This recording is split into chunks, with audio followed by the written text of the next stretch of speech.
शाम के 7 बज रहे थे। आकाश में ढलते सूरज की आखिरी लालिमा बची थी जो धीरे धीरे अंधेरे की चादर में सिमट रही थी।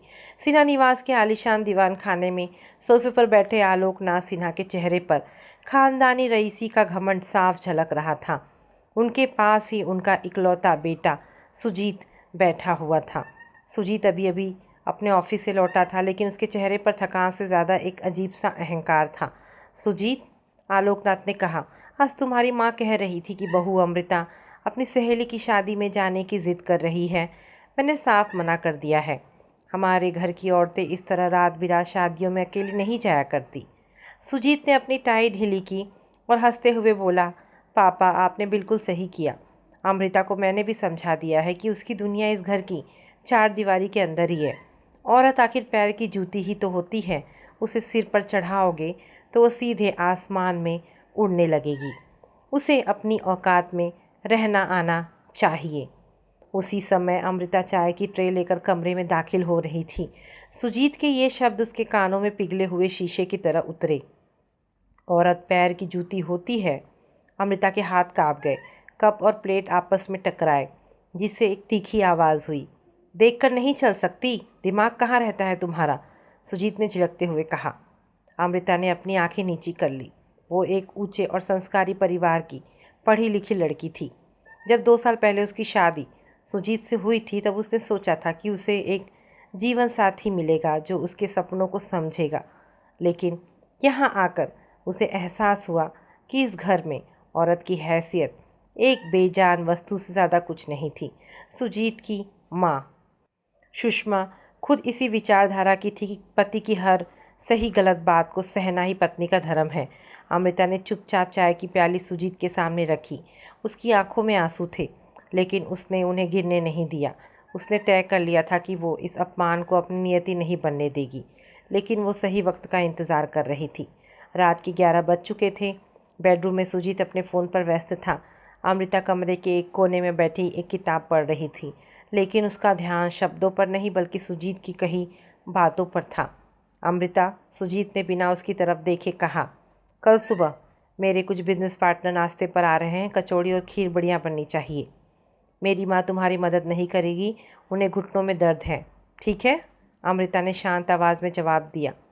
और सुनो, सुजीत उठकर उसके करीब आया और उसकी ठुड्डी पकड़कर ऊपर उठाते हुए बोला, ये जो उदास चेहरा बनाकर घूमती हो ना, इसे बंद करो। मेरे दोस्तों के सामने तुम्हारा ये रोतलू चेहरा मुझे पसंद नहीं है।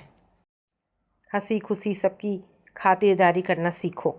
आखिर तुम्हें इस घर में कमी किस चीज़ की है? अच्छा खाना, महंगे कपड़े, रहने को इतना बड़ा बंगला, और क्या चाहिए एक औरत को? अमृता ने सुजीत का हाथ अपने चेहरे से हटाया और पूरी गरिमा के साथ कहा, सुजीत, इंसान को सिर्फ रोटी और कपड़े की ज़रूरत नहीं होती, उसे सम्मान की भी ज़रूरत होती है। जब आप मुझे पैर की जूती कहते हैं तो आप सिर्फ मेरा नहीं बल्कि अपनी उस माँ का भी अपमान करते हैं जिन्होंने आपको जन्म दिया है। सुजीत का चेहरा गुस्से से लाल हो गया। उसने अमृता का हाथ ज़ोर से मरोड़ा। तुम्हारी जुबान अब बहुत चलने लगी है अमृता। भूल जाओ अपनी उस डिग्री को। इस घर में रहना है तो मेरी शर्तों पर रहना होगा। अमृता दर्द से कराह उठी, लेकिन उसे अपनी आंखों से आंसू नहीं बहने दिए। उसने सुजीत की आंखों में सीधे देखा। उस नज़र में डर नहीं बल्कि एक चुनौती थी। वो समझ गई थी कि सिर्फ सहने से बात नहीं बनेगी, अब खुद को साबित करने का समय आ गया था। अगली सुबह सिन्हा निवास में हलचल तेज थी। अमृता सुबह 5 बजे ही उठ गई थी। उसने रसोई का सारा काम अकेले संभाला। गर्मा गर्म कचौड़ियाँ, आलू की सब्ज़ी और रबड़ीदार खीर तैयार थी। सुजीत के दोस्त और बिजनेस पार्टनर अमित और विकास ड्राइंग रूम में बैठ चुके थे। वह सुजीत, भाभी के हाथ के स्वाद की तारीफ़ तो माननी पड़ेगी, अमित ने कचौड़ी का कौर लेते हुए कहा। सुजीत ने गर्व से अपनी छाती फुलाते हुए कहा, अरे भाई, औरत को अगर शुरू से ही ढर्रे पर रखो तो सब ठीक रहता है। मैंने अमृता को साफ समझा दिया है कि रसोई संभालना ही उसकी असली काम है। आजकल की लड़कियां नौकरी के नाम पर सिर पर चढ़ जाती हैं। मेरी बीवी वैसी नहीं है। अमृता उस समय पानी का जग रखने आई थी। विकास ने अमृता की तरफ देखा जो बेहद शालीन और गरिमामय लग रही थी। विकास थोड़ा पढ़ा लिखा और आधुनिक विचारों का था। उसे सुजीत की बातें अजीब लगी। सुजीत, भाभी ने तो एमबीए किया है ना, तुम्हें नहीं लगता कि उनका टैलेंट रसोई में सिर्फ कचौड़ियाँ बनाने में बर्बाद हो रहा है? विकास ने पूछा। इससे पहले कि सुजीत कुछ कहता, आलोकनाथ जी वहाँ आ गए और बोले, विकास बेटा, हमारे घर की लक्ष्मी बाहर जाकर चंद पैसों के लिए नौकरी नहीं करती। पुरुषों का काम है कमाना और औरतों का काम घर संभालना। अमृता वहाँ खड़ी रही। उसने मुस्कुराते हुए विकास से कहा, विकास जी, खाना सिर्फ पेट नहीं भरता, इंसान की फितरत भी बताता है। जिसे आप टैलेंट की बर्बादी कह रहे हैं, वो शायद मेरी तैयारी है। सुजीत ने अमृता को घूर कर देखा। अमृता चुपचाप अंदर चली गई। उसे पता था कि उसने एक छोटा सा बीज बो दिया है, जो जल्द ही एक बड़े पेड़ का रूप लेने वाला था। अमृता की एक पुरानी सहेली थी, मेघना, जो शहर में एक बुटीक और महिलाओं के लिए एक एनजीओ चलाती थी। अमृता ने गुपचुप तरीके से मेघना से संपर्क किया। दोपहर के समय जब सुजीत ऑफिस में था और सास सुषमा सो रही थी, अमृता ने मेघना को फ़ोन किया। मेघना, मुझे तुम्हारी मदद चाहिए। अमृता की आवाज़ में दृढ़ता थी। क्या हुआ अमृता, सब ठीक तो है? मेघना ने फिक्र जताते हुए पूछा। सब कुछ ठीक नहीं है, लेकिन मैं उसे ठीक कर दूंगी। मैं घर पर बैठकर अपनी ज़िंदगी बर्बाद नहीं करना चाहती। मुझे कुछ काम करना है, लेकिन घर से बाहर निकले बिना, कम से कम शुरुआत में। मेघना अमृता की काबिलियत से वाकिफ़ थी। उसने कहा, अमृता, मेरा बुटीक बहुत अच्छा चल रहा है, लेकिन मुझे एक ऐसे इंसान की ज़रूरत है जो मेरे ऑनलाइन ऑर्डर्स, मार्केटिंग और फाइनेंस को संभाल सके। तुम घर बैठे अपने लैपटॉप से ये सारा काम देख सकती हो। मैं तुम्हें हर महीने अच्छी सैलरी दूंगी। अमृता की आंखों में चमक आ गई। ये बेहतरीन है मेघना, लेकिन सुजीत या घर के किसी सदस्य को इस बारे में पता नहीं चलना चाहिए। उनका मानना है कि औरत सिर्फ पैर की जूती है। मुझे उन्हें दिखाना है कि ये जूती जब खुद चलना शुरू करती है तो रास्ते बदल जाते हैं। मैं तुम्हारे साथ हूँ अमृता, आज से ही काम शुरू करते हैं। मेघना ने हौसला बढ़ाया। अमृता ने अपने पुराने लैपटॉप को साफ़ किया, जिसे उसने शादी के बाद से छुआ तक नहीं था। उसने काम की बारीकियों को समझा और अपनी पूरी ऊर्जा उसमें झोंक दी। अब अमृता की ज़िंदगी में एक नया मोड़ आ चुका था। वो दिन भर घर का सारा काम करती, सास की सेवा करती, सुजीत के नखरे उठाती ताकि किसी को ज़रा सा भी शक ना हो। लेकिन दोपहर में जब सब सो जाते या रात को जब सुजीत गहरी नींद में होता, तो अमृता चुपचाप अपने लैपटॉप पर काम करती थी। वो मेघना के बुटीक के लिए नए डिज़ाइंस की मार्केटिंग रणनीति बना रही थी। उसकी बनाई रणनीतियों की वजह से मेघना का ऑनलाइन बिजनेस तेज़ी से बढ़ने लगा। ऑर्डर्स की बाढ़ आ गई। एक दिन सुजीत शाम को घर लौटा और बहुत गुस्से में था। अमृता, मेरी ब्लैक शर्ट कहाँ है? मुझे एक ज़रूरी डिनर पर जाना है। तुम्हें एक काम भी ढंग से समझ नहीं आता, वो चिल्लाया। अमृता ने अलमारी से तुरंत शर्ट निकाली और उसके सामने रख दी। उसने कोई बहस नहीं की। सुजीत ने उसे देखते हुए कहा, ये क्या हर वक्त चेहरे पर एक अजीब सी मुस्कान रखती हो? कोई नया ड्रामा सीख रही हो क्या? अमृता ने शांत रहकर कहा, नहीं सुजीत, बस समय का पहिया देख रही हूँ। वो कभी एक जैसा नहीं रहता। आज आप ऊपर हैं, कल कोई और हो सकता है। दार्शनिक मत बनो, सुजीत ने शर्ट पहनते हुए कहा। अपनी औकात याद रखो। अमृता मुस्कुराई। उसे आज ही मेघना से अपना पहला कमीशन मिला था, 30,000 रुपये, जो सीधे उसके एक नए गुप्त बैंक अकाउंट में ट्रांसफ़र हुए थे। ये उसकी आत्मनिर्भरता की पहली सीढ़ी थी। वक्त बीतता गया, 6 महीने निकल गए। सुजीत का बिजनेस, जो रियल एस्टेट और शेयर मार्केट से जुड़ा था, धीरे धीरे मंदी की चपेट में आने लगा। सुजीत अपने अहंकार में इतना अंधा था कि उसने बाजार के बदलते रुख को नहीं देखा। उसने एक बड़े प्रोजेक्ट में भारी कर्ज लेकर पैसा लगा दिया था। एक रात सुजीत घर लौटा तो उसका चेहरा उतरा हुआ था। आलोकनाथ जी ने भांप लिया कि कुछ गड़बड़ है। क्या हुआ सुजीत, परेशान लग रहे हो? उन्होंने पूछा। पिताजी, वो जो ग्रीन वैली वाला प्रोजेक्ट था, वो सरकार के नए नियमों के कारण अटक गया है। बिल्डर भाग गया है और बैंक का नोटिस आ गया है। मैंने अपनी कंपनी के सारे शेयर्स और इस घर के कुछ हिस्से को भी गिरवी रख दिया था। सुजीत ने सिर पकड़ते हुए कहा। सुषमा ये सुनकर रोने लगी। हाय भगवान, अब हमारा क्या होगा? हमारा इतना बड़ा नाम, समाज में इज्जत। अमृता रसोई के दरवाजे पर खड़ी सब सुन रही थी। उसके दिल में सुजीत के लिए कोई सहानुभूति नहीं थी, लेकिन वो इस परिवार को पूरी तरह बिखरते हुए भी नहीं देखना चाहती थी। उसने सोचा कि यही वो वक्त है जब इन पुरुषों का अहंकार टूटेगा। सुजीत चिल्लाया, अमृता, खड़ी खड़ी तमाशा क्या देख रही हो? अंदर जाओ और चाय लाओ। अमृता अंदर चली गई। उसने चाय बनाई, लेकिन इस बार उसके कदम भारी नहीं थे, उसे पता था कि अब खेल बदलने वाला है। सिन्हा निवास पर संकट गहराता जा रहा था। बैंक के अधिकारियों के चक्कर लगने शुरू हो गए थे। सुजीत दिन रात पैसों का इंतजाम करने की कोशिश कर रहा था, लेकिन उसके पुराने दोस्त जिन्हें वो अपनी रईसी दिखाता था, अब उसके फ़ोन तक नहीं उठा रहे थे।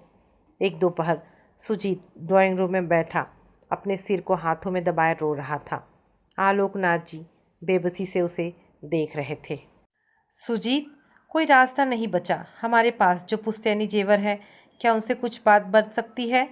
आलोकनाथ जी ने पूछा। नहीं पिताजी, वे जेवर बहुत कम है। हमें कम से कम 1 करोड़ रुपए की तुरंत ज़रूरत है, वरना बैंक हमारे घर पर ताला लगा देगा और बाजार में हमारी साख मिट्टी में मिल जाएगी। सुजीत ने हताशा में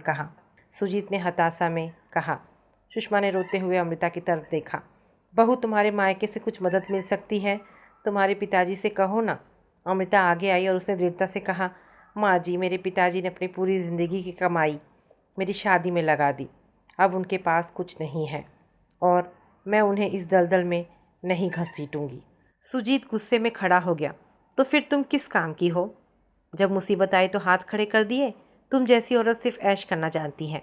अमृता ने गहरी सांस ली और कहा, सुजीत, चिल्लाने से पैसे नहीं आएंगे, दिमाग चलाने से आएंगे। अगले दिन सुजीत के पास बैंक का आखिरी अल्टीमेटम आया। अगर 3 दिन के भीतर 20 लाख रुपए जमा नहीं किए गए तो कुर्की की प्रक्रिया शुरू हो जाएगी। सुजीत पूरी तरह टूट चुका था। वो घर के कोने में बैठा था। अमृता उसके पास गई। उसके हाथ में एक लिफाफा था।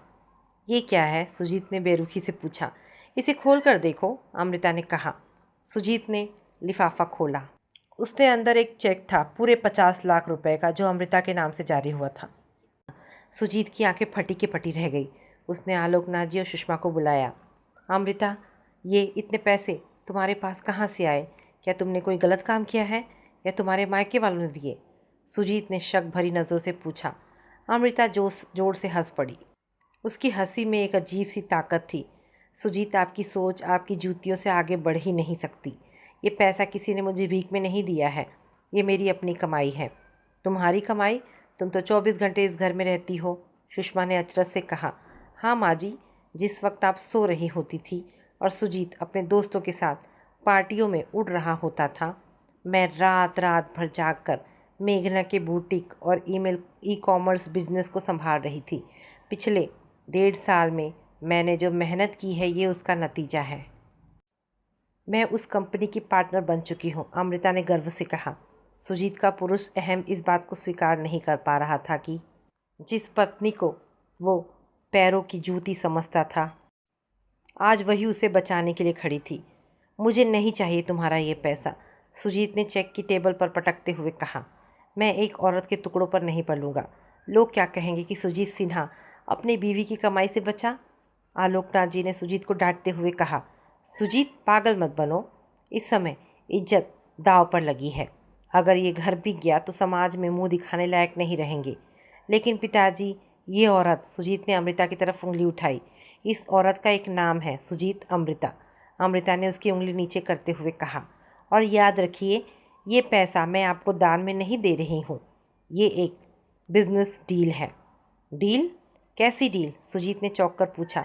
इस पैसे के बदले इस घर का आधा हिस्सा और आपकी कंपनी के 50% शेयर्स मेरे नाम होंगे, कानूनी तौर पर। मुझे इस घर में अब एक दासी की तरह नहीं, बल्कि मालकिन की तरह रहना है। मंजूर है तो चेक उठाइए, वरना मैं अपनी गाड़ी और अपना नया फ्लैट देखने जा रही हूँ, अमृता ने सपाट लहजे में कहा। सुजीत सन्न रह गया। उसे लगा जैसे उसके पैरों के नीचे से ज़मीन खिसक गई हो। कमरे में भारी सन्नाटा था। आलोकनाथ जी ने सुजीत की तरफ देखा। उनके पास कोई और रास्ता नहीं था। अगर वे अमृता की शर्त नहीं मानते तो सड़क पर आ जाते। ठीक है अमृता, आलोकनाथ जी ने भारी आवाज़ में कहा, हमें तुम्हारी शर्तें मंजूर हैं। कल ही वकील को बुलाकर सारे पेपर्स तैयार करवा दिए जाएंगे। पिताजी, आप ये क्या कह रहे हैं? सुजीत चिल्लाया। चुप रहो सुजीत, आलोकनाथ ने उसे झिड़का। तुम्हारी नालायकी की वजह से आज ये दिन देखना पड़ रहा है। अगर अमृता हमारी मदद कर रही है तो उसका हक बनता है। अमृता ने मुस्कुराते हुए चेक सुजीत के हाथ में थमा दिया। लीजिए सुजीत जी, अपनी साख बचा लीजिए। और हाँ, कल सुबह की चाय मुझे बेड पर चाहिए। आखिर अब मैं इस घर की आधी मालकिन हूँ। सुजीत ने कांपते हाथों से चेक लिया। उसका चेहरा उतर चुका था। जिस औरत को वो दबा कर रखता था, आज उसने उसकी पूरी सल्तनत को अपनी उंगलियों पर नचा दिया था। रात को बेडरूम में सुजीत एक शब्द भी नहीं बोला। वो करवटें बदलता रहा। अमृता चैन की नींद सोई। उसे पता था कि ये सिर्फ शुरुआत थी, असली सबक तो अभी बाकी था। अगली सुबह सूरज की पहली किरण के साथ ही सिन्हा निवास का माहौल बदला हुआ था। सुजीत सुबह 6 बजे ही उठ गया था। उसके दिमाग में अमृता की कई बातें गूंज रही थी। उसने रसोई में जाकर देखा, सुषमा वहाँ खड़ी थी। सुजीत, तुम इतनी सुबह रसोई में क्या कर रहे हो? सुषमा ने अचरज से पूछा। माँ, अमृता ने कहा था कि उसे सुबह की चाय चाहिए। अगर मैंने नहीं दी तो वो चेक पास नहीं करेगी, सुजीत ने दबी आवाज़ में कहा। सुषमा की आंखों में आंसू आ गए।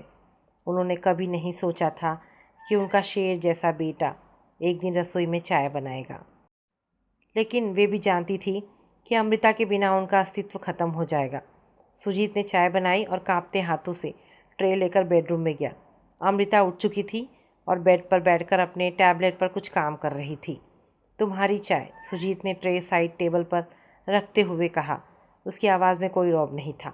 अमृता ने चाय की चुस्की ली और कहा, चीनी थोड़ी कम है सुजीत, पर कोई बात नहीं, धीरे धीरे सीख जाओगे, जैसे मैंने इस घर के तौर तरीके सीखे थे। सुजीत बिना कुछ कहे कमरे से बाहर निकल गया। उसका अहंकार अंदर ही अंदर उसे खाए जा रहा था, लेकिन वो बेबस था। दोपहर के समय सिन्हा निवास में उनके पारिवारिक वकील मिस्टर मल्होत्रा आए। उनके हाथ में कुछ कानूनी दस्तावेज थे। आलोकनाथ जी, सुजीत और अमृता ड्राइंग रूम में बैठे थे। सिन्हा जी, मैंने आपकी शर्तों के मुताबिक सारे पेपर्स तैयार कर दिए हैं, मिस्टर मल्होत्रा ने कहा। इस डील के मुताबिक इस बंगले का 50% हिस्सा और सुजीत की कंपनी सिन्हा इंफ्रास्ट्रक्चर के 50% शेयर अमृता सिन्हा के नाम ट्रांसफ़र किए जा रहे हैं। सुजीत ने भारी मन से पेन उठाया और साइन कर दिए। अमृता ने भी पूरी ग्रेस के साथ अपने हस्ताक्षर किए। पेपर समेटते हुए मिस्टर मल्होत्रा ने अमृता से कहा, बधाई हो मिसेस अमृता, आप अब सिर्फ एक गृहिणी नहीं बल्कि एक कॉरपोरेट ओनर भी हैं। धन्यवाद मिस्टर मल्होत्रा, कभी कभी जूतियों को भी अपनी सही जगह ढूंढनी पड़ती है। अमृता ने सुजीत की तरफ देखते हुए तीखा तंज कसा। वकील के जाने के बाद आलोकनाथ जी अपने कमरे में चले गए। सुजीत ने अमृता से कहा, अब तो तुम खुश हो ना? तूने मुझे मेरे ही घर में नीचा दिखा दिया। मैंने किसी को नीचा नहीं दिखाया सुजीत, मैंने सिर्फ अपना स्थान तय किया है। जो सम्मान मुझे प्यार से मिलना चाहिए था, वो मैंने अपनी काबिलियत से छीना है, अमृता ने शांति से जवाब दिया। कंपनी के शेयर्स अपने नाम होने के बाद अमृता ने तय किया कि वो सिर्फ कागज़ों पर मालकिन बनकर नहीं रहेगी। अगले ही दिन उसने एक शानदार फॉर्मल सूट पहना, अपने बालों का जूड़ा बनाया और ऑफिस जाने के लिए तैयार हुई। सुजीत उसे देखकर चौंक गया। तुम कहाँ जा रही हो? ऑफिस? और कहाँ, अब मैं कंपनी की 50% की पार्टनर हूँ, तो मुझे भी तो देखना चाहिए कि काम कैसे होता है, अमृता ने कार की चाबी उठाते हुए कहा। लेकिन ऑफिस में सब क्या सोचेंगे? लोग बातें बनाएंगे, सुजीत ने रोकने की कोशिश की। लोग तब भी बातें बना रहे थे जब आप दिवालिया होने वाले थे। चलिए, देर हो रही है, अमृता ने कहा। जब अमृता ऑफिस पहुंची तो स्टाफ ने उसका स्वागत किया। सुजीत के कैबिन के ठीक बगल में अमृता के लिए एक नया कैबिन तैयार किया गया था। अमृता ने बैठते ही कंपनी के पिछले 3 सालों की बैलेंस शीट और फाइल्स मंगवा ली। सुजीत अपने कैबिन से उसे देख रहा था। उसे एहसास हो रहा था कि अमृता को कमज़ोर समझना उसकी ज़िंदगी की सबसे बड़ी भूल थी। अमृता ने 2 दिनों तक दिन रात एक एक करके कंपनी के सारे अकाउंट्स खंगाले। उसने पाया कि सुजीत ने न सिर्फ गलत फैसले लिए थे, बल्कि उसके कुछ वफादार कर्मचारियों ने उसके पीछे से कंपनी के पैसों का गबन भी किया था। उसने तुरंत एक मीटिंग बुलाई। मीटिंग रूम में सुजीत, उसके पिता आलोकनाथ जी जो वीडियो कॉल पर थे, और कंपनी के सभी सीनियर मैनेजर मौजूद थे। मिस्टर गुप्ता, अमृता ने फाइल्स को टेबल पर पटकते हुए सीधे अकाउंट्स हेड की तरफ देखा। पिछले 6 महीनों में रॉ मटेरियल के नाम पर जो 10 लाख रुपए एक्स्ट्रा दिखाए गए हैं, उनका बिल कहाँ है? गुप्ता के पसीने छूट गए। मैडम, वो सर को पता है। सुजीत को कुछ नहीं पता, अमृता ने तीखे लहजे में कहा। सुजीत जी सिर्फ साइन करना जानते हैं, बिजनेस चलाना नहीं। गुप्ता जी, शाम तक अगर इन पैसों का हिसाब नहीं मिला तो पुलिस कंप्लेन होगी, सुजीत ने अमृता को टोकना चाहा। अमृता, गुप्ता जी हमारे पुराने चोर हैं सुजीत, अमृता ने उसे बीच में ही रोक दिया। इसलिए कंपनी इस हाल में है। आज से सारे चेक पर मेरे और आपके दोनों के साइन होंगे। अकेले आपका साइन अमान्य होगा। पूरी मीटिंग में सन्नाटा छा गया। सुजीत चुपचाप अपनी कुर्सी पर बैठा रहा। उसे समझ आ गया था कि अमृता सिर्फ घर ही नहीं बल्कि उसका बिजनेस भी अपने हाथ में ले चुकी है। घर पर भी माहौल धीरे धीरे बदल रहा था। सुषमा, जो पहले हमेशा अमृता पर हुक्म चलाती थी, अब उससे बात करने में कतराती थी। उन्हें डर था कि कहीं अमृता उन्हें घर से निकाल ना दे। एक शाम अमृता ऑफिस से थकी हारी लौटी। उसने देखा कि सुषमा रसोई में खुद चाय बना रही थी। अमृता उनके पास गई और धीरे से केतली उनके हाथ से ले ली। माँ जी, आप क्यों कष्ट कर रही हैं? आप बैठिए, मैं चाय बना कर लाती हूँ। सुषमा ने नम आंखों से अमृता की तरफ देखा। बहू, मुझे माफ़ कर दे। मैंने हमेशा सुजीत का साथ दिया। मैंने सोचा था कि बहू तो बस पैर की जूती होती है, उसे दबा कर रखना चाहिए, पर तूने हमारी इज्जत बचाई। अमृता ने सुषमा का हाथ थामा और कहा, माँ जी, मैं इस घर को तोड़ना नहीं चाहती, मैं सिर्फ इस सोच को तोड़ना चाहती हूँ।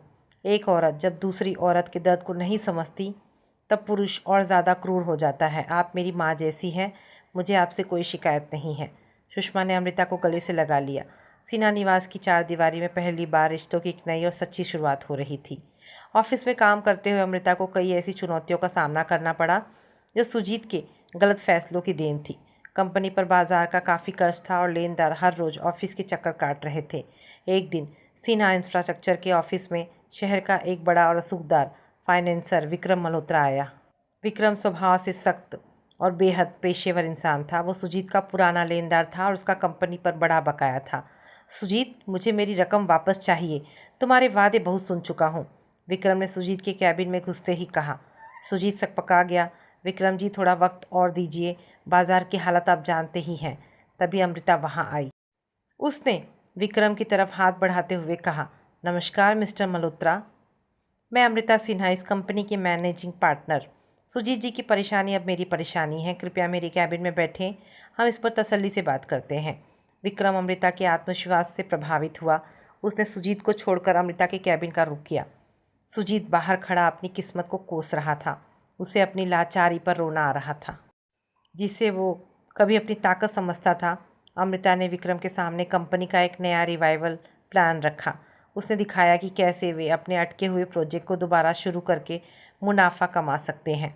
मिस्टर मल्होत्रा, अगर आप हमें 3 महीने का वक्त दें तो हम न सिर्फ आपका कर्ज चुकाएंगे बल्कि अपने नए प्रोजेक्ट में आपको 10% का पार्टनर बनाएंगे, अमृता ने पूरी प्लानिंग के साथ कहा।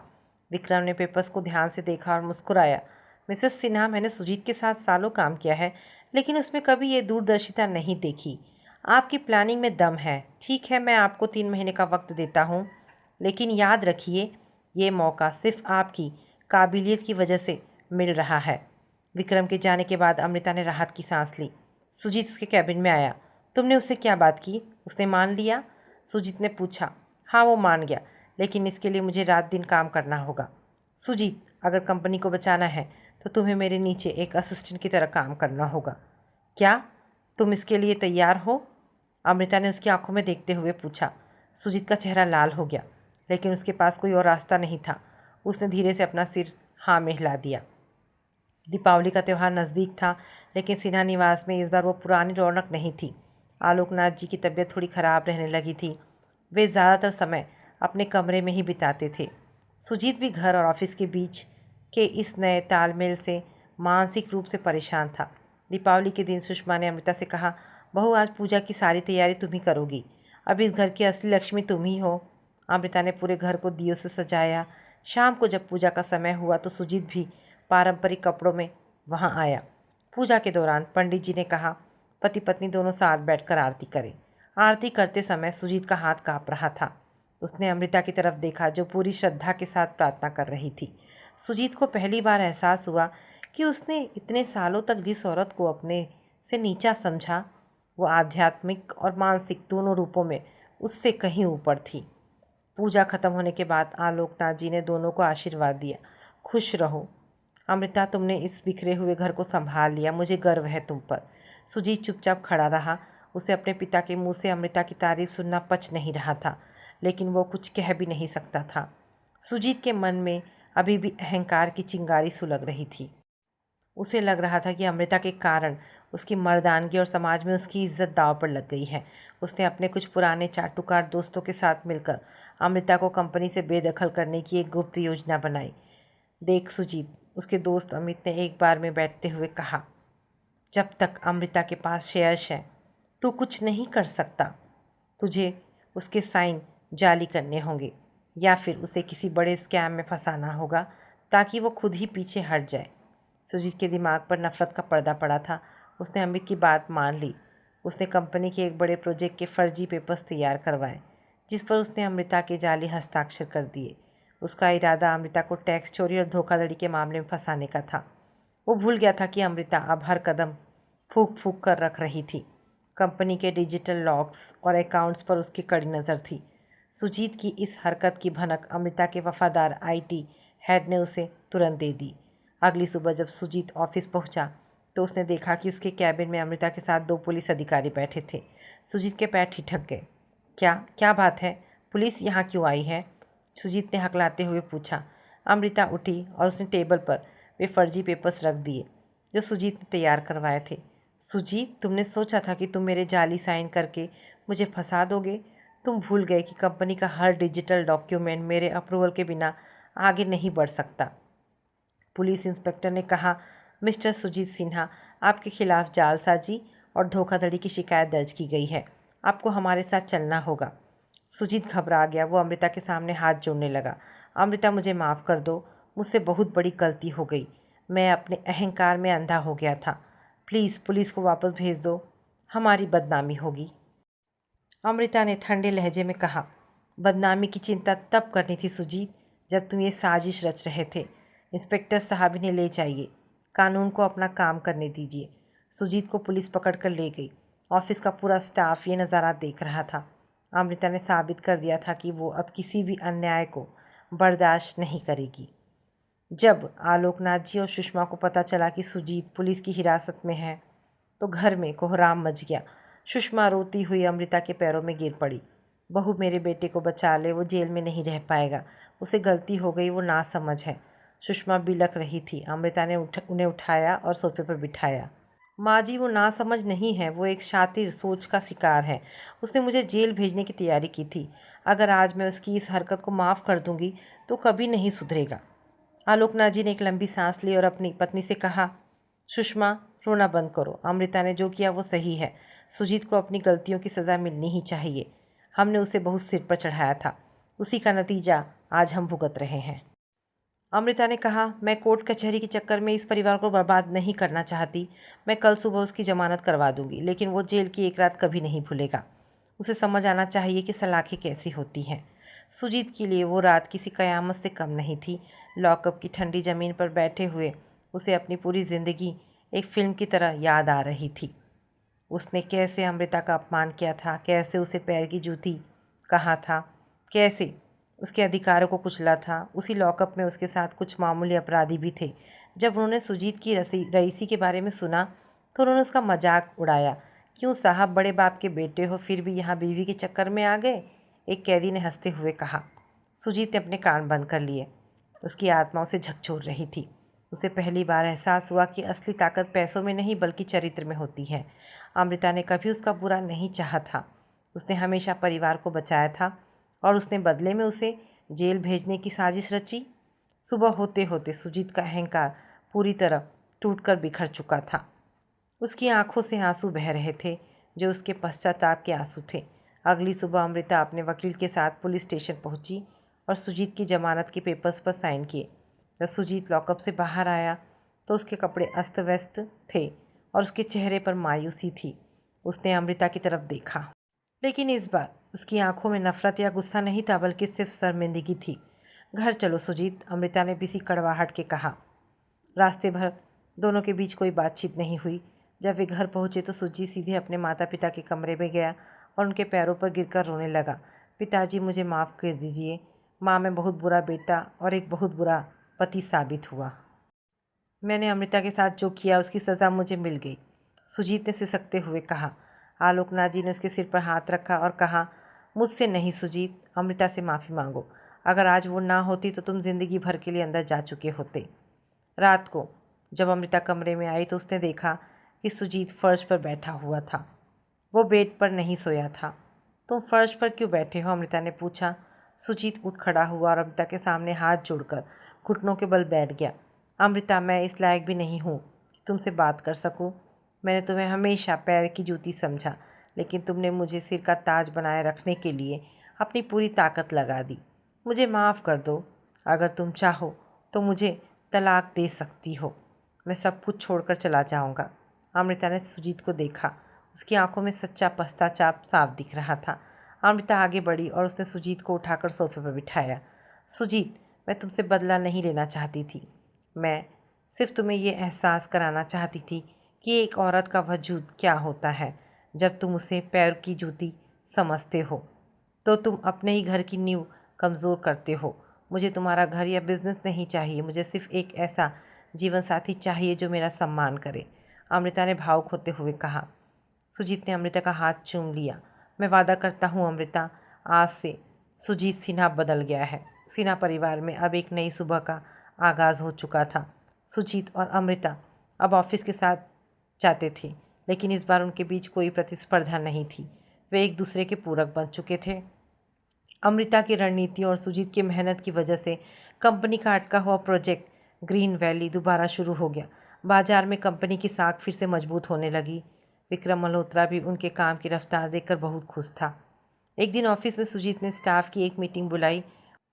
उसने सबके सामने घोषणा की, आज से कंपनी की सीईओ अमृता सिन्हा होंगी। मैं उनके विजन के तहत काम करूंगा।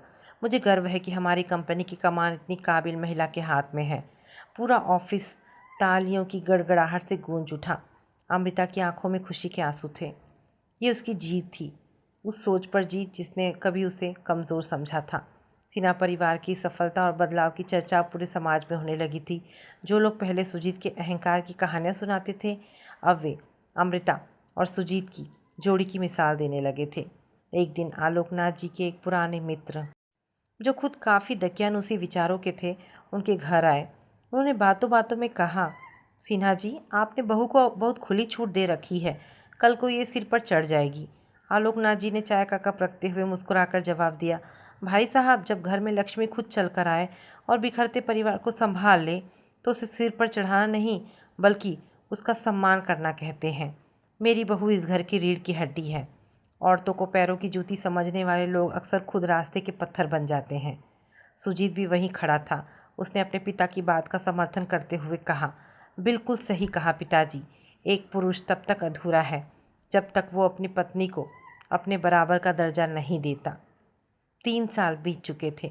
अमृता और सुजीत की ज़िंदगी में अब एक और बड़ी खुशी आने वाली थी। अमृता गर्भवती थी। इस खबर ने पूरे घर को खुशियों से भर दिया। सुषमा अमृता का इतना ख्याल रखती थी कि जैसे वो उनकी सगी बेटी हो। वे उसे किचन में कदम भी नहीं रखने देती थी। बहू, तू बस आराम कर, अब इस घर के सारे काम मैं और सुजीत संभालेंगे, सुषमा कहती। सुजीत भी ऑफिस का काम जल्दी निपटा कर घर आता और अमृता के साथ वक्त बिताता। वो उसके लिए किताबें पढ़ता, उसके पैरों की मालिश करता। एक दिन जब सुमित अमृता के पैर दबा रहा था तो अमृता ने हंसते हुए कहा, सुजीत, क्या कर रहे हो? लोग देखेंगे तो क्या कहेंगे? सुजीत ने मुस्कुराते हुए कहा, लोग जो चाहे कहें। जिस पैर की जूती की बात मैं करता था, आज उसी पैर की सेवा करके मुझे जो सुकून मिल रहा है वो दुनिया के किसी कोने में नहीं। कुछ महीनों बाद अमृता ने एक सुंदर सी बेटी को जन्म दिया। पूरे सिन्हा निवास में ढोल नगाड़े बज रहे थे, मिठाइयाँ बांटी जा रही थी। बेटी को गोद में लिए सुजीत बेड पर बैठी अमृता के पास आया। उसकी आंखों में असीम प्यार और गर्व था। अमृता, सुजीत ने धीमे से कहा, हमारी बेटी का नाम हम आराध्या रखेंगे। मैं चाहता हूँ कि ये बिल्कुल तुम्हारी तरह बने, मजबूत, स्वाभिमानी और काबिल। आलोकनाथ जी और सुषमा भी कमरे में आए। आलोकनाथ जी ने अपनी पोती को चूमा और कहा, हमारे घर में साक्षात लक्ष्मी आई है। सुजीत ने अमृता का हाथ अपने हाथ में लिया और सबके सामने कहा, आज इस पवित्र मौके पर मैं पुरुष वर्ग को सिर्फ एक ही संदेश देना चाहता हूँ कि औरत कभी भी पैर की जूती नहीं होती। वो घर की नींव होती है, सम्मान होती है, और अगर उसे उसकी सही जगह ना मिले तो वो पूरे साम्राज्य को हिलाने की ताकत रखती है। पुरुषों का अहंकार औरतों के सम्मान से बड़ा नहीं हो सकता। अमृता ने मुस्कुराते हुए सुजीत के कंधे पर अपना सिर रख दिया। सिन्हा निवास में व्यापार की बड़ी बड़ी बातें अब शांत हो चुकी थी। सुजीत और अमृता ने तय किया था कि ऑफिस का तनाव वे कभी भी घर की दहलीज के अंदर नहीं लाएंगे। घर अब पूरी तरह से पारिवारिक खुशियों का केंद्र बन चुका था। लेकिन जहाँ बड़ा परिवार होता है वहाँ रिश्तों की नई कड़वाहटें और गलतफहमियाँ दस्तक देने के लिए हमेशा तैयार रहती है। सिन्हा निवास का वो पारिवारिक संकट अब हमेशा के लिए टल चुका था, लेकिन सुजीत की बड़ी बहन खुश नहीं थी। कामिनी की ईर्ष्या की सबसे बड़ी वजह ये थी कि उसके पिता आलोकनाथ जी और माँ सुषमा जी ने अपनी सारी धन दौलत, मकान का हिस्सा और पुश्तैनी जेवर अमृता के नाम कर दिए थे, जबकि अपनी सगी बेटी को एक फूटी कौड़ी भी नहीं दी थी। नरेश, मुझसे बर्दाश्त नहीं हो रहा, कामिनी ने चाय का कप पटकते हुए कहा। मेरे अपने माता पिता ने मुझे पराया कर दिया। उस बाहर से आई अमृता को सिर पर बिठा रखा है और मुझे खाली हाथ छोड़ दिया। आखिर मेरा भी तो उस जायदाद पर हक है। नरेश ने सिगरेट का धुआं छोड़ते हुए कुटिलता से मुस्कुराया। कामिनी, रोने से कुछ नहीं होगा। बुड्ढा बुड्ढी अभी जिंदा है। उन्होंने वसीयत अमृता के नाम ज़रूर की है, लेकिन जब तक हम कोई बड़ा पारिवारिक बखेड़ा खड़ा नहीं करेंगे तब तक हमें हमारा हिस्सा नहीं मिलेगा। हमें सीधे सुजीत या अमृता से नहीं लड़ना है। हमें समाज में ये बात फैलानी है कि कैसे सिन्हा परिवार अपनी सगी बेटी का हिस्सा मार रहा है। कामिनी की आंखों में चमक आ गई। वो समझ गई कि अब उसे मायके के खिलाफ एक नया मोर्चा खोलना है, जिसमें वो खुद को एक बेबस और सताई हुई बेटी के रूप में पेश करेगी, ताकि आलोकनाथ जी और सुषमा पर सामाजिक दबाव बनाया जा सके। कामिनी ने अपनी योजना पर काम करना शुरू कर दिया। उसने सिन्हा परिवार के करीबी रिश्तेदारों और समाज की महिलाओं के बीच जाकर रोना धोना शुरू किया। वो जहाँ भी जाती यही कहती कि उसकी माँ सुषमा ने बहू के जादू टोने या दबाव में आकर अपनी सगी बेटी को बेदखल कर दिया है।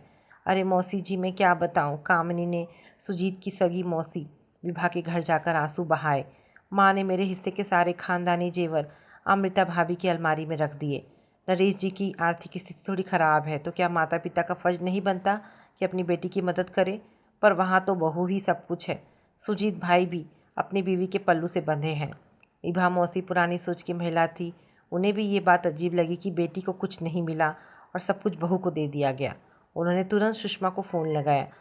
सुषमा, ये मैं क्या सुन रही हूँ? विभा ने कड़क आवाज़ में कहा। तुमने कामिनी को खाली हाथ लौटा दिया? बेटी का हिस्सा मारकर बहू को सब कुछ देना कहाँ का न्याय है? समाज थू-थू कर रहा है कि सिन्हा जी अपनी ही बेटी के दुश्मन बन गए हैं। सुषमा फ़ोन पर विभा की बातें सुनकर परेशान हो गई। उनका ब्लड प्रेशर बढ़ गया। अमृता ने जब अपनी सास को इस तरह घबराए हुए देखा तो उसने तुरंत फ़ोन अपने हाथ में ले लिया। मौसी जी, मैं अमृता बोल रही हूँ। अमृता ने शांत लेकिन दृढ़ आवाज़ में कहा। घर के आंतरिक मामलों पर समाज में चर्चा करना कामिनी दीदी की पुरानी आदत है। माँ जी ने जो भी फैसला किया है वो इस घर की सुरक्षा और हकीकत को देखकर लिया है। कृपया आप सच जाने बिना कोई राय ना बनाएं। अमृता ने फ़ोन रख दिया, लेकिन सुषमा की आंखों में आंसू थे। बहू, कामिनी मेरी कोख से जन्मी है, पर उसका ये व्यवहार मुझे अंदर से तोड़ रहा है। वो पूरे खानदान में हमारी बदनामी करा रही है। इनकी तबीयत पहले से ही ठीक नहीं रहती। अगर उन्हें इस बात का पता चला तो वे सह नहीं पाएंगे। अमृता ने सासू माँ को ढांढस बधाया। माँ जी, आप चिंता मत कीजिए। कामिनी दीदी और नरेश जीजा जी सिर्फ पैसों के भूखे हैं। उन्हें इस बात की जलन है कि वे इस घर पर अपना हुक्म नहीं चला पाए। हम उनके इस सामाजिक ड्रामे का जवाब शांति से देंगे। शाम को जब सुजीत घर लौटा तो अमृता ने उसे पूरी बात बताई। सुजीत का चेहरा गुस्से से तमतमा उठा। कामिनी दीदी की ये हिम्मत! वो माँ बाप को समाज में बदनाम कर रही हैं। मैं अभी जाकर उनसे बात करता हूँ। नहीं सुजीत, अमृता ने उसे रोका। अगर तुम जाओगे तो वो कहेंगी कि भाई अपनी बहन को मारने आया था।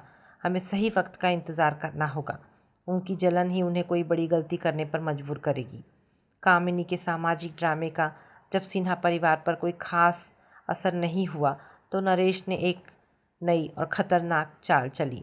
उसने अपनी पहचान के एक स्थानीय रसूखदार व्यक्ति लाला धनपत राय से संपर्क किया, जो पारिवारिक विवादों में मध्यस्थता करने और बदले में मोटी रकम वसूलने के लिए कुख्यात थे। लाला जी, सिन्हा निवास की कीमत करोड़ों में है। नरेश ने धनपत राय के दफ्तर में बैठते हुए कहा। मेरे ससुर आलोकनाथ सिन्हा ने अपनी बहू के नाम सब कुछ कर दिया है। मेरी पत्नी कामिनी को उसका कानूनी हक मिलना चाहिए। अगर आप हमारे साथ मिलकर उनके घर पर पंचायत बिठवाएं और दबाव बनाएं तो जो भी हिस्सा हमें मिलेगा उसका 20% आपका होगा। लाला धनपत राय ने अपनी मूँछों पर ताव दिया और मुस्कुराया। सिन्हा जी की खानदान शहर में बहुत इज्जतदार माना जाता है। वे समाज की पंचायत और बदनामी से बहुत डरेंगे। तुम चिंता मत करो। इस रविवार मैं समाज के 4 बड़े बुजुर्गों को लेकर सीधे सिन्हा निवास पहुंचूंगा। देखते हैं वे अपनी बेटी को हिस्सा कैसे नहीं देते। नरेश और कामिनी अपनी इस नई चाल से बेहद खुश थे। उन्हें लग रहा था कि समाज के दबाव में आकर आलोकनाथ जी और सुषमा टूट जाएंगे और उन्हें कम से कम एक बड़ा हिस्सा या कैश जरूर दे देंगे। रविवार की सुबह सिन्हा निवास में सब कुछ शांत था। सुजीत, अमृता और छोटी आराध्या आंगन में बैठकर धूप का आनंद ले रहे थे। तभी अचानक घर के बाहर 3-4 गाड़ियां आकर रुकी। गाड़ियों से कामिनी, नरेश, लाला धनपत राय और समाज के 3 अन्य बुजुर्ग उतरे। आलोकनाथ जी और सुषमा भी बाहर की हलचल देखकर ड्राइंग रूम में आ गए। सिन्हा जी, राम राम। लाला धनपत राय ने बिना बुलाए ही ड्राइंग रूम के सोफे पर बैठते हुए कहा। आज हम यहाँ किसी बिजनेस के सिलसिले में नहीं, बल्कि आपके घर के एक बेहद गंभीर पारिवारिक मामले को सुलझाने आए हैं। आलोकनाथ जी ने अपनी छड़ी संभाली और गंभीर आवाज़ में पूछा, धनपत राय जी, आप और हमारे समाज के ये बुजुर्ग हमारे घर आए हैं, आपका स्वागत है। लेकिन हमारे घर का ऐसा कौन सा मामला है जिसे सुलझाने के लिए आपको कष्ट करना पड़ा? कामिनी आगे आई और सुषमा के सामने खड़ी होकर रोने लगी। पिताजी, पूछिए अपनी इस बहू से और माँ से कि इन्होंने मुझे इस घर से क्यों निकाला। क्या एक बेटी का अपने मायके की संपत्ति पर कोई अधिकार नहीं है? मुझे एक कौड़ी तक नहीं दी गई, जैसे मैं कोई लावारिस हूँ। लाला धनपत राय ने बात को आगे बढ़ाते हुए कहा, देखिए सिन्हा जी, कानून भले ही कुछ भी कहे, लेकिन हमारा समाज ये कभी स्वीकार नहीं करेगा कि एक सगी बेटी दाने दाने को तरसे और घर की पूरी धन दौलत बहू के नाम कर दी जाए। कामिनी आपकी इकलौती बेटी है। नरेश जी का स्वाभिमान अपनी जगह है, लेकिन बेटी को उसका हक मिलना ही चाहिए। समाज के एक और बुजुर्ग रामशरण जी ने कहा, हाँ सिन्हा जी, ये तो गलत बात है। बहू तो दूसरे घर से आती है। कल को वो सुजीत को छोड़कर चली जाए या कुछ और हो जाए तो आपकी पूरी संपत्ति डूब जाएगी। बेटी तो अपनी होती है। ये सुनकर सुजीत का गुस्सा फूट पड़ा। रामशरण जी, अपनी जुबान संभाल कर बात कीजिए। मेरी बीवी अमृता के बारे में ऐसा एक शब्द भी मैं बर्दाश्त नहीं करूँगा। और रही बात दीदी की, तो इसे घर से संपत्ति के लिए नहीं बल्कि इसकी घटिया हरकतों की वजह से निकाला गया था। नरेश ने तुरंत विक्टिम कार्ड खेला।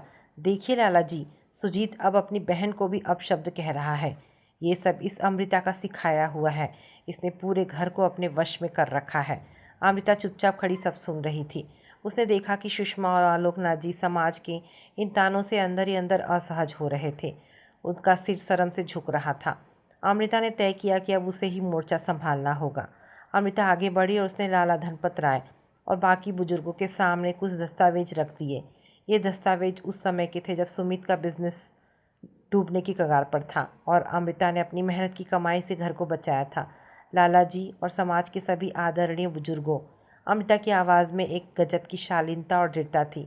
आप लोग यहाँ बेटी के हक की बात करने आए हैं, बहुत अच्छी बात है। लेकिन जब 2 साल पहले ये घर बैंक के हाथों नीलाम होने वाला था, जब मेरे ससुर जी और सास सड़क पर आने वाले थे, तब ये सगी बेटी और दामाद कहाँ थे? पूरे कमरे में सन्नाटा छा गया। नरेश और कामिनी दीदी ने अपनी नज़रें चुरा ली। अमृता ने आगे कहा, उस समय सुजीत ने अपनी इस बहन से सिर्फ 5 लाख रुपए की मदद मांगी थी, लेकिन दीदी ने साफ मना कर दिया था और कहा था कि डूबे हुए जहाज पर वो अपना पैसा बर्बाद नहीं। तब इस दूसरे घर से आई बहू ने अपनी दिन रात की कमाई इस घर की नींव में लगा दी थी। माँ जी ने मुझे जेवर और संपत्ति दान में नहीं दी है। उन्होंने इस घर की सुरक्षा की चाबी मेरे हाथ में सौंपी है, क्योंकि उन्हें पता है कि दीदी और जीजा जी इस घर को बेचकर खा जाएंगे। लाला धनपत राय ने जब अमृता की बात सुनी तो उसका पासा पलटता हुआ नजर आया। उसने नरेश की तरफ देखा। तभी सुजीत ने अपने फ़ोन का ऑडियो रिकॉर्डर ऑन किया और टेबल पर रख दिया। ये वही रिकॉर्डिंग थी जो सुजीत ने रक्षाबंधन के दिन अतिथि कक्ष के बाहर रिकॉर्ड की थी, जिसमें कामिनी और नरेश 20 लाख के लोन और घर पर कब्जा करने की साजिश रच रहे थे। बेडरूम के स्पीकर से कामिनी और नरेश की अपनी ही आवाज़ें गूंजने लगी। सुजीत तो बेवकूफ़ है, हमें क्या, हमारा काम तो बन गया, हम इस घर पर कब्जा कर लेंगे। रिकॉर्डिंग सुनते ही लाला धनपत राय और समाज के बाकी बुजुर्गों के चेहरे शर्म से लाल हो गए। रामशरण जी अपनी कुर्सी से उठ खड़े हुए और उन्होंने नरेश को घूर कर देखा।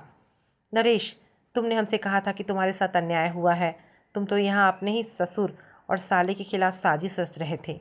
धनपत राय ने भी भांप लिया कि यहाँ उसकी दाल नहीं गलने वाली। उसने अपने पैर पीछे खींचते हुए कहा, सिन्हा जी, हमें माफ़ कर दीजिए, हमें इस हकीकत का पता नहीं था। कामिनी और नरेश ने हमें गुमराह किया। आपके घर की बहू तो साक्षात लक्ष्मी है जिसने इस परिवार को जोड़कर रखा है। बुजुर्गों की डांट और समाज के सामने थू थू होते देख कामिनी और नरेश का सारा घमंड मिट्टी में मिल गया। वे दोनों बिना कुछ बोले वहां से भागने लगे, लेकिन आलोकनाथ जी ने उन्हें रोक लिया। रुको कामिनी, आलोकनाथ जी की आवाज़ में एक पिता का गहरा दर्द था। तुम मेरी बेटी हो, इसलिए आज आखिरी बार तुम्हें एक बात समझा रहा हूँ। माता पिता कभी अपनी संतान में भेद नहीं करते, लेकिन तुमने और तुम्हारे पति ने हमेशा इस घर को सिर्फ एक बैंक समझा। तुमने कभी हमारे प्रति अपना फ़र्ज नहीं निभाया।